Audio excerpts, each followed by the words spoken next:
Well, I'm a bit out of breath.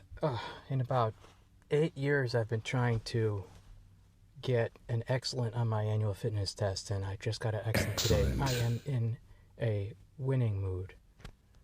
I've been playing RV tournament, and playing speaks to a certain mindset. Maybe it's not time to play RV tournament. Maybe it's time for... Let's win remote viewing tournament. Let's go. Alright, I had first a feeling of a flat area with a small bump, an AOL of horizon. Then a second enneagram had a bump, an in-between area and another bump, AOL of suspension bridge. I tried to do another ideogram which came out too slow. Then I had an AOL of something like a wheel axle.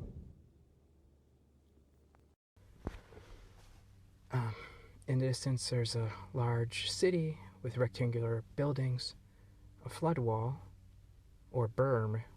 What's a berm? B-E-R-M, composed of many large rough rocks. A person can be sitting on this wall fishing.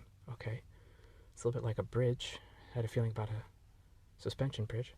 Or a rounded container with a large, roughly circular hole at the top, filled with red powder. It appears cracked and crumbly. Outer surface is rough textured, a little like a cantaloupe. There's a metal watering can surrounded by low green-leafed vegetation. I'm going to go with the container. I don't feel like justifying my choice. I'm just going to go with it. All right. And we're in the race.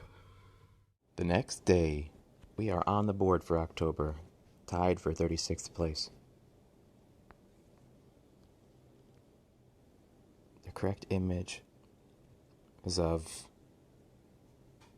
the pot or basket with red powder inside. Now let's see if we could do something a little special for today's round. I wrote an article recently called Like a Friend Code for Dreams, where I proposed that Nintendo's mechanism for sharing dream codes in the game Animal Crossing could be used in real life.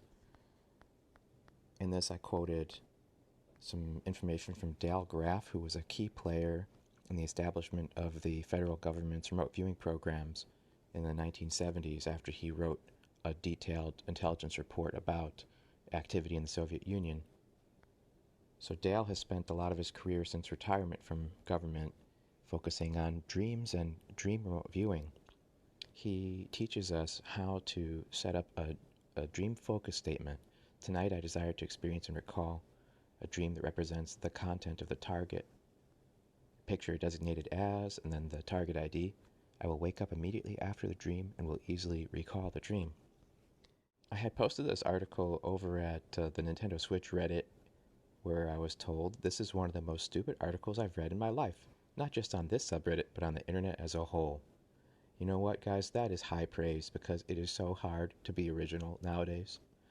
I have, for 2 nights now, been trying Dale's method. Here's my dream statement, front and back, placed under my pillow for 2 nights. And here are my dreams. I had a dream about loading a story about women's suffrage onto an ebook device for underwater use for my partner. I had a dream where a man dressed like a superhero, like Robin from Batman and Robin, was splayed out on a dark street, hardly moving after having been attacked. I'm not sure if he's a vigilante or just like one.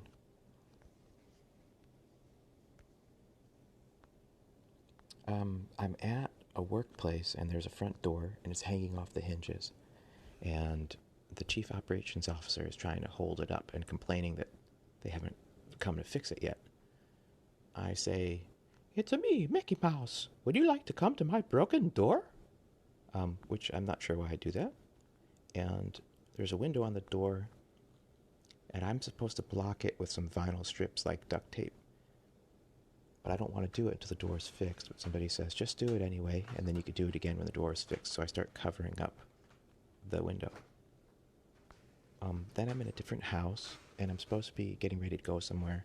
Well, my partner is resting, and they're missing a shirt, so I'm looking for it, and I find it, and it's a Slim Shady shirt. I'm not sure why there would be a Slim Shady shirt. And there's also a Red Chicago Cubs shirt, and I think that maybe I should wear it so we can blend in. So maybe that means we are going to Chicago. I am not sure. And then I'm trying to get somewhere, like urgently, to do something, maybe to help people. I'm not sure. And there's a man who doesn't want to help me at first, but then decides to join in. And we're walking through a fast food restaurant, and he has been in a bear attack, and I try to convince him to get treatment for it, saying that I don't want him to suffer from specific bacterial or pathological infections.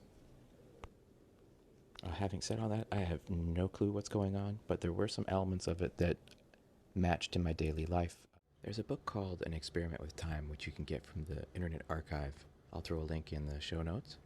Experiment with Time is sort of famous in the dream analysis or precognition crowd.